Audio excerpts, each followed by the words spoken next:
हमने देखा social media पर मशहूर मारूफ जो यूट्यूबर हैं सादुर रहमान उर्फ डकी भाई, उनकी वीडियो, उनका काफ़ी दिनों से केस भी चल रहा था जिसके बारे में अपडेट भी आ रही थी। उन्होंने जो उनके ऊपर इन्वेस्टिगेशन के दौरान जिस तरीके से उनसे इन्वेस्टिगेशन की गई है उस सलूक के बारे में बताया। और ज़ाहिर है अगर कोई कानून के हवाले से बात करे तो समझ नहीं आता कि कानून की किस किताब में ये तरीक़ाकार दर्ज है जो डकी भाई हमें बता रहे हैं। अब उनकी 3 महीने बाद ज़मानत तो हो गई है और उन पर जो केस था, ज़ाहिर केस उन पर ये था जी, जो बेटिंग आई थिंक जो ऐप होती है उसके ज़रिए उन्होंने मनी लॉन्ड्रिंग की। मगर जो केस में जो डिटेल वो हमें बता रहे हैं वो इन्वेस्टिगेशन में हमें कहीं भी नज़र नहीं आ रही। लेकिन वो बता क्या रहे हैं, उनके साथ हुआ क्या, किस तरह का सलूक किया गया, उन्हीं की ज़बानी सुनते हैं।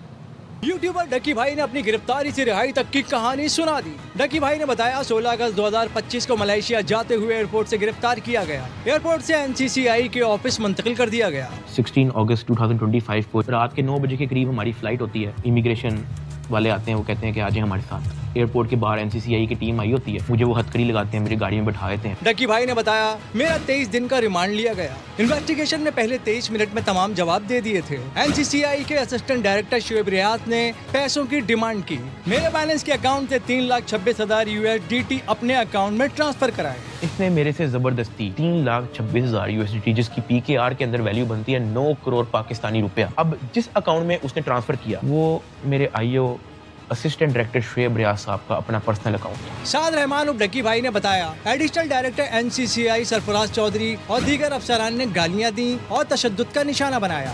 माँ बहन की गालियां वो देता रहता है। उसने मेरे मुंह पे बहुत जोर का थप्पड़ लगाया। मैं बिल्कुल चुप होकर ऐसे मुंह नीचे करके खड़ा हो गया। वो मारी गया जब तक उसका दिल नहीं भरा। डकी भाई ने बताया रिहाई के लिए 8 करोड़ रुपए की डिमांड की गई। कहता कि तेरा जो मसला है ना वो 7-8 के अंदर हल हो जाएगा। पहले मुझे लगा कि कोई 7-8 लाख की बात कर रहा है कि कोई 7-8 लाख के अंदर मेरा मसला हल हो जाएगा। मैंने कहा 7-8 लाख? कहता नहीं तू लाखों में ही रही। मैंने कहा 7-8 करोड़? कहता तो और। मेरी बीवी उरूप पर भी FIR दर्ज करने की धमकी दी गई और कहा कि अगर चाहते हो FIR ना की जाए तो 1 करोड़ रुपए दो। मेरी फैमिली ने किसी से उधार लेकर 60 लाख रुपए NCCI के अफसरान को दिए। उधार लेना पड़ा कि प्लीज हमारी हेल्प कर दें, हमारा ये मसला है, हमें 60 लाख रुपया उधार चाहिए। उन्होंने 60 लाख रुपया हमें कैश अरेंज करके दिया। वो कैश हमने इन लोगों को पहुंचाया। मेरा रिमांड मुकम्मल होने के बाद जुडिशियल करने के लिए भी मेरी फैमिली से 30 लाख रुपए लिए गए। 23 दिन रिमांड के बाद भी इन्होंने 30 लाख रुपया मेरी फैमिली से मुझे जुडिशियल करने का लिया। मतलब NCCI ऑफिसर ने मुझे जेल भेजने के भी मेरी फैमिली से पैसे लिए। यूट्यूबर डकी भाई ने बताया मेरे खिलाफ मजीद 4 पर्चे तैयार करने की धमकी दी और 1.5 करोड़ की डिमांड की गई। मेरे दादा, वालिदैन और अहले खाना के हर फर्द के बैंक अकाउंट बंद करा दिए गए। मेरे घर वालों ने लोगों से कर्जे लेकर रिश्वत के पैसे जमा किए। अच्छा, ये जो पैसे लिए गए ये खबर आ गई थी, बाहर निकल आई थी ये। उसके बाद हमने देखा जो तफ्तीश कर रहे हैं सरफराज चौधरी और उनके साथ जो दीगर लोग थे, फिर उन्हें मुअत्तल भी कर दिया गया। अब सवाल ये है कि ये जो तरीक़ाकार अपनाया गया और जो पैसे लिए, पहले तो वो मॉरल पुलिसिंग भी बता रहे हैं कि की जा रही थी और कि तुम लोग यूट्यूबर जो है तुम लोग करते क्या हो, तुम यंग नस्ल को जो है बिगाड़ रहे हो, तुम बच्चों को बिगाड़ रहे हो। लेकिन जो लोग मॉरल पुलिसिंग कर रहे हैं, पहली बात तो ये कि उनके पास क्या राइट है, दूसरी बात ये कि मॉरल पुलिसिंग करने वाले ही रिश्वत मांग रहे हैं केस खत्म करने के लिए। और ये नहीं, घर वालों तक के बैंक अकाउंट जो है वो भी फ्रीज किए गए। और सदफ आप ये देखें कि एक होता है लॉफुल तरीका, जुडिशियल तरीका, एक होता है एक्स्ट्रा जुडिशियल तरीका जिसमें अब डकी भाई के बकौल रिमांड में रख के मारा जाता है, उसके बाद फिर थ्रेट किया जाता है, उसके बाद फिर पैसे लिए गए उनसे। आप मुझे एक बात बताएं कि आप अपनी डिजिटल इकोनॉमी पे इतना काम कर रहे हैं, हमारे मुल्क का जो एक इमेज, जो पिक्चर है, if we talk about influencers and big YouTubers, डकी है। आपके अगर ये जो वीडियो 15 मिनट का ब्लॉग है ये किसी और मुल्क में कोई देखेगा, वो क्या आपके मुल्क के बारे में सोचेगा कि ये हाल करते हैं आप अपने इन्फ्लुएंसर्स का, ये हाल करते हैं आप अपने ब्लॉगर्स का। I have never seen any of his video, I don't follow him, but ये एक्स्ट्रा जुडिशियल था। What ever he said after 100 days he broke his silence. और वो जो उन्होंने बातें बताई, मतलब बड़ी अजियतनाक सिचुएशन थी। हम बाहर इस हवाले से बात करेंगे कि कानून कहता क्या है, और जब तरीक़ाकार ये अपनाए जाते हैं तो ज़ाहिर है जब कानून अपनी जगह मौजूद है तो इन तरीक़ाकार की, जो एक्स्ट्रा जुडिशल तरीक़ाकार हैं, उसकी क्या गुंजाइश है। बात कर रहे थे, हमारे साथ मौजूद हैं जाफरी साहब। थैंक यू सो मच अमार हमें ज्वाइन करने के लिए। ज़ाहिर है आप एक्सपर्ट हैं इस हवाले से, मुझे तरीक़ाकार बताएँ कि जो जब किसी के खिलाफ पर्चा होता है, जब हम साइबर क्राइम एक्ट और इन सारी चीज़ों के हवाले से बात करते हैं تو تفتیش کا طریقہ کار کیا ہوتا ہے جو اس ویڈیو میں ڈکی بھائی پہ بیت رہی ہے؟ کیا یہ طریقہ کار اپنایا جاتا ہے؟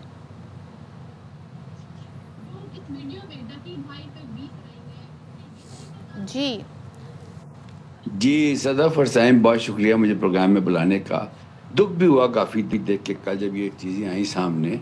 دیکھیے اچھا، اس میں گزارش یہ ہے کہ یہ ادارہ ہے NCCI، اس کا پہلے نام تھا NR3C، national response centre for cyber crime, جس کی ابتدا میں نے خود کی تھی 2002 کے اندر، یعنی آج سے کوئی سمجھ لیں 23 سال پہلے.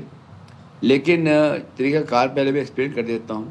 اور پہلے زمانے میں اس طرح نہیں تھا جتنا عرصہ ہم نے نوکری کی وہاں پہ. دیکھیے طریقہ کار کیا ہوتا ہے، جب آپ پہ کوئی شکایت آتی ہے تو مدعی شکایت کرتا ہے کہ یہ میرے پیسے لوٹ گئے، یہ ہوا، تو ایک باقاعدہ اس پہ ایک انیشیل انکوائری ہوتی ہے، اور وہ انکوائری رجسٹرڈ ہوتی ہے FIA کے اندر. پہلے وہ FIA میں ہوتی تھی، اب وہ NCCI میں ہوتی ہے. بات ایک ہی ہے، قانون وہی ہے گا. تو اس کے بعد ایک انکوائری آفسر نامنیٹ ہوتا ہے کہ اس چیز کو یہ انکوائری آفسر جو ہے وہ انویسٹیگیٹ کرے گا. اس کے پاس پورا اختیار ہوتا ہے، وہ پھر ریڈز کرتا ہے. یونیفارم کے لوگ جاتے ہیں، لیکن وہ سارا جو ضابطی کارروائی وہ انکوائری افسر پورا کر رہا ہوتا ہے. جب وہ ریڈ وغیرہ کر کے لوگوں کو کسٹڈی میں لے آتے ہیں تو باقاعدہ ان کا ایک ریمانڈ کورٹ ایشو کرتی ہے کہ یہ لوگ 2 دن 3 دن آپ کے پاس رہیں گے، کسٹڈی میں رہیں گے آپ کے. اس ریمانڈ پیریڈ میں ان کے اوپر ہاتھ اٹھانا الاؤڈ نہیں ہے. پہلی بات تو یہ ہے، کیونکہ ان کا ایک میڈیکل ہوتا ہے. ریمانڈ سے پہلے بھی ہوتا ہے، ریمانڈ کے بعد بھی ہوتا ہے. اگر ان کو کوئی تکلیف پہنچے تو وہ پھر ان کے انکوائری آفسر کے خلاف بھی کارروائی ہو سکتی ہے. پہلی بات تو یہ ہے. دوسری بات یہ ہے کہ انکوائری کے دوران یہ چیزیں سامنے آتی ہیں، کیونکہ ظاہر ہے ہمارے ملک میں لوگ اس طرح تو بتاتے نہیں ہیں، لیکن اس کا طریقہ یہی ہے کہ آپ کراس ویریفیکیشن کریں، وہ جس کا نام لے اس کو بلائیں، اس سے انویسٹیگیشن کریں. اور یہ پوری دنیا میں طریقہ کار بنیادی طور پہ ڈیسنٹلی یہی ہے گا. اب ہمارے یہاں جو کچھ بھی ہو رہا ہے وہ اب آپ کے سامنے ہے، مار پیٹ ہے، پیسے کا ہے، یہ وہ. میں یہ سمجھتا ہوں اس کیس کے اندر یہ جتنے بھی لوگوں کے نام لے رہے ہیں ڈکی بھائی، ان کو بلایا جائے، ایک ہائی لیول انویسٹیگیشن کی جائے. اور آپ سمجھتے ہیں کہ ان لوگوں نے پیسے لیے ہیں، دیکھیں نا، جو صاحب اپنے ذاتی اکاؤنٹ میں ٹرانسفر کروا رہے ہیں پیسے، ان کی تو ہمت کی داد دینی چاہیے. ٹھیک ہے جی، کہ بھائی وہ ذاتی اکاؤنٹ میں لے رہے ہیں تو اس پہ انویسٹیگیشن ہونی چاہیے. میں اس طرح کا ایک واقعہ اور بتایا تو آپ کو اپنے زمانے کا. دیکھیں یہ کوئی نئی چیزیں نہیں ہے. ایک بڑا مشہور واقعہ تھا کلانیا کالیا کا. تو وہ اس زمانے میں اس کو ہیڈ کر رہا تھا FIA کو، اس پرٹیکولر شعبے کو، NR3C کو. تو باقاعدہ بہت لوگ پکڑے گئے. انہوں نے بھی کروڑوں کی آفر کی تھی. لیکن میں بڑے اعتماد سے اپنی قوم کو بتاتا ہوں، credit goes to my officers at that time, credit goes to my seniors at that time, جنہوں نے اس آفر کو ٹھکرایا اور بالکل پراپر انویسٹیگیٹ کر کے ان کو اریسٹ بھی کیا. سر کئی واقعات آپ صحیح کہہ رہے ہیں، کئی واقعات ہیں، بٹ یہ بتائے گا بھی، آپ نے کہا کہ انویسٹیگیٹر کے پاس مکمل اختیار ہوتا ہے، وہ ریڈز بھی کر سکتے ہیں لافل طریقے سے، اس کے بعد پھر انویسٹیگیشن بھی کر سکتے ہیں، فونز کے فورینسک بھی کروا سکتے ہیں، تفتیش ہوتی ہے پراپر طریقے سے. بٹ کیا اس انویسٹیگیٹر کی اسکروٹنی کے لیے کوئی اپر باڈی بھی ہے؟ کیا اس انویسٹیگیٹر کے چیک اینڈ بیلنس کے لیے بھی کوئی ہوتا ہے؟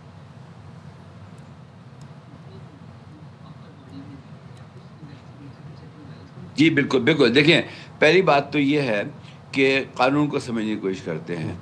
ہمیشہ جو سائبر نئی چیز آئی تھی، بالکل اس کا قانون بھی نہیں آیا تھا. اس میں یہ کہا گیا تھا قانون کے اندر کہ اگر جو ملزم ہے، جب آپ اس کو انویسٹیگیٹ کر رہے ہیں، اس نے کوئی ایسا کام کیا ہے کہ جو اس سائبر لا جسے پیکا ہے آج کے، اس میں نہیں آتا، تو آپ انیکس کر سکتے ہیں PPC کے کسی بھی قانون کو. یہ FIA والے میں تو بڑا کلیئر تھا جس زمانے میں کام کرتا تھا. تو ہم قانون کے تحت اس کو، اس لا کے تحت اس کی دوبارہ لے لیتے ہیں کہ جی اس نے یہ بھی کیا ہے تو پلیز ہمیں یہ مزید ٹائم دیا جائے. اس کے وہ ایکسٹینڈ ہوتی رہتی ہے.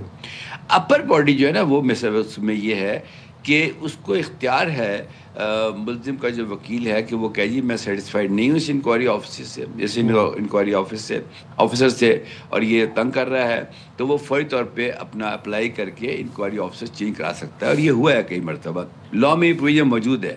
پہلی بات تو یہ ہے. اگر جو ایگزیکیوشن اتھارٹی ہے، جو اس کیس میں NCCI ہے، یہ والے کیس میں وہ نہیں ہوتی، تو وہ جا سکتا ہے کورٹ کے اندر کہ جی ہم مطمئن نہیں ہیں، یہ مار پیٹ زیادہ کر رہے ہیں، یہ پیسے زیادہ مانگ رہے ہیں. یہ ہوتا ہے، یہ نارمل پروسیجر ہے. اب دیکھیں جو ہم ڈسکس کر رہے ہیں نا اس کے اندر، ہماری کر کون سکتا ہے ٹو بی آنیسٹ، کہ یہ ہمت کون کر سکتا ہے؟ اور پھر ریمانڈ کو ایکسٹینڈ کر کے 22 दिन 23 दिन तक ले गए, तो वो तो उसी में शशोपंज में मुबतला है। वो कह रहा है मुझे बताएं कि मेरे ऊपर FIR है क्या, उसको तो ये भी नहीं मालूम। फिर उसको कहा जा रहा है जी 5 रुपए का पेपर मंगाएंगे तुम्हारी बीवी पर भी FIR कर देंगे। यानी केस बनाना कोई मुश्किल काम नहीं है। फिर इदारों को भी बदनाम किया, कहा कि जी मैं जो तुम पे उन्होंने भी नजर रखी हुई इंटेलिजेंस इदारों ने, मतलब यहाँ पे मिस यूज ऑफ अथॉरिटी का ये पूरा मामला है, फिर रिश्वत का ये मामला है, और सारा वाकया लग रहा है कि केस पर नहीं बल्कि पैसे असल में निकलवाने। अब पूरा जो ये इदारा है NCCI का, अब जाहिर है इनकी क्रेडिबिलिटी का भी सवाल है। तो ये इदारा अब क्या करेगा, इनको कितनी इंट्रोस्पेक्शन करनी चाहिए अपने इस इदारे में ऐसे लोगों की? देखिए मैं आपको मतलब मैं चाहूँगा कि इसको हम इस तरह डिस्कस करें कि उसका तो कुछ इदारे को आप बुलाएं, पब्लिक नुमाइंदे को वही जवाब दे इसका। मैं सिर्फ ये कह सकता हूँ कि अगर मैं इसको हेड कर रहा होता है इदारे को इस वक्त, तो मैं एक प्रेस कॉन्फ्रेंस करता, ओपन बुलाता मीडिया को। मैं एक छोटा सा वाक़या सुनाता, क्योंकि आप लोगों को सच्चाई बताने की ज़रूरत है। उस ज़माने में थोड़े से इल्ज़ाम हमारे पे भी लगे कि ये फेयर नहीं कर रहे, ये कर रहे। तो उस वक्त के DG में नाम लूँगा उनका, तारिक खोसा साहब, उनको मैंने रिक्वेस्ट की, मैं कहा sir let's have a press conference. तो उन्होंने कहा यार वो मीडिया उल्टे सीधे सवाल करता है। मैं कहा नहीं सर, विल फेस इट। बाकायदा मैरियट इस्लामाबाद के अंदर हमने प्रेस कॉन्फ्रेंस बुलाई, हर एक को हमने बुलाया, उसके अंदर ओपनली हमने कहा सवाल करें, क्या शिकायत है आपको हमारे से। कुछ लोगों ने ज़ाहिर है जन्म शिकायत भी की कि ये आपको जब अफसर बैठा है इसने ये किया, और मैं यकीन करें कि जो उस वक्त के DG थे उन्होंने उसी वक्त उसके ऊपर एक्शन लिया। कहने का मतलब ये है इस वक्त हमारी जो सीनियर मैनेजमेंट है उनको आगे आना चाहिए, पब्लिकली फेस करना चाहिए, मीडिया पे आना चाहिए। देखिए मैं एक रिटायर्ड अफसर हूँ, मैं बड़ी क्लियर बात करता हूँ, मैं तो 20 घंटे अपने इन चीज़ों को ठीक करने की कोशिश कर रहा हूँ फ्रेंकली स्पीकिंग। लेकिन मैं ये चाहूँगा कि जो ये इदारा है इसके जो सीनियर अफसरान हैं जो इस वक्त नए आ गए हैं वहाँ पे, अब वो आए प्रेस मीडिया से बात करें। अच्छा इसमें एक आपको बताऊँ कि अच्छी बात ये है कि हुकूमत पाकिस्तान ने एक पैसा सर्ट अनाउंस कर दिया, जिसको मैं ऐड कर रहा हूँ इस वक्त पाकिस्तान में। ये कम्युनिटी सर्ट है। तो मैं चाहूँगा कि इस चीज़ को भी मैं आप सब लोगों के साथ मिलकर इसको प्रमोट करूँ कि अब अगर आपको कोई शिकायत है किसी गवर्नमेंट के इदारे से कुछ, तो आप पैसा सर्ट को कांटेक्ट कर सकते हैं। उसके लिए इस वक्त हम अरेंजमेंट्स कर रहे हैं कि लोग कहाँ की शिकायत करेंगे। जो प्रॉब्लम होती है, जो जिसको शिकायत होती है कि किसी बच्ची का अकाउंट हैक हो गया, व्हाट्सएप हैक हो गया, किसी के पैसे ट्रांसफर हो गए, इतनी कंप्लेंट्स हैं। अमार साहब अब ये बताएगा कि वैसे डक्की भाई के पास अब क्या ऑप्शंस हैं, क्या रास्ता है, क्योंकि बात यहाँ पर करोड़ों की है। 3,26,000 USD उनके बाइनेंस अकाउंट से एक निकाले गए जो के अफसर के उनके मुताबिक ज़ाती अकाउंट में ट्रांसफर हो गए। फिर 60 लाख की दावा भी वो कर रहे हैं कि वो रिश्वत के तौर पर दिए घर वालों ने। अब रास्ता क्या है उनके पास, क्या ऑप्शन इख्तियार करनी चाहिए? ये रास्ता अदालत ही है मैं समझता हूँ। और मैं आपके प्रोग्राम के ज़रिए रिक्वेस्ट करूँगा अदालतों से कि प्लीज़ ये सियासी मुकदमात भी करते रहें, लेकिन ये इस तरह के मुकदमात में जिसमें एक आम आदमी इफ़ेक्ट हो रहा है। लेकिन ये एक केस स्टडी है ना ये कि इस तरह का अरेस्ट हुआ, उससे आईओ ने पैसे मांगे, तशद्दुद किया, बदतमीज़ी की। इसकी मैं कहता हूँ जी विदिन 1 वीक इंक्वायरी करके, और ज़ाहिर फेयर तरीके से हो, उनको भी मौका दिया जाए। मे बी ये शख्स झूठ बोल रहा हो फ्रेंकली स्पीकिंग, वो तो एक वीडियो बयान है ना उसका, जो कुछ भी हो सकता है। पहले चेक करें डीप फेक तो नहीं है कहीं कि वो बंदा ही नहीं है, एक और बंदा बात कर रहा है इसके ऊपर। तो it has to be seen from different angles. लेकिन इंसाफ, देखिए असल चीज़ क्या है, इंसाफ के तकाजे पूरे होने चाहिए। और वो इंसाफ ब्लाइंड होता है, वो ये नहीं देखता है कौन शख्स क्या बात कर रहेगा।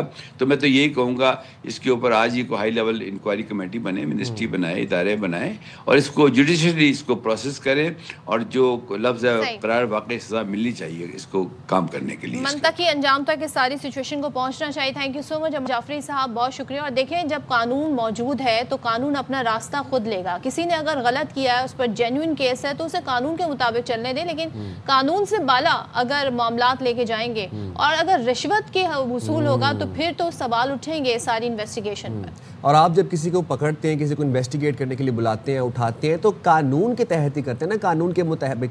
तो फिर आप भी कानून के ही उस प्रॉक्सिमिटी में आते हैं, और आप भी ये बात जाने कि आपके ऊपर भी लोग मौजूद होंगे या ऐसा होगा कि आपकी स्क्रूटनी भी होगी कानून के मुताबिक।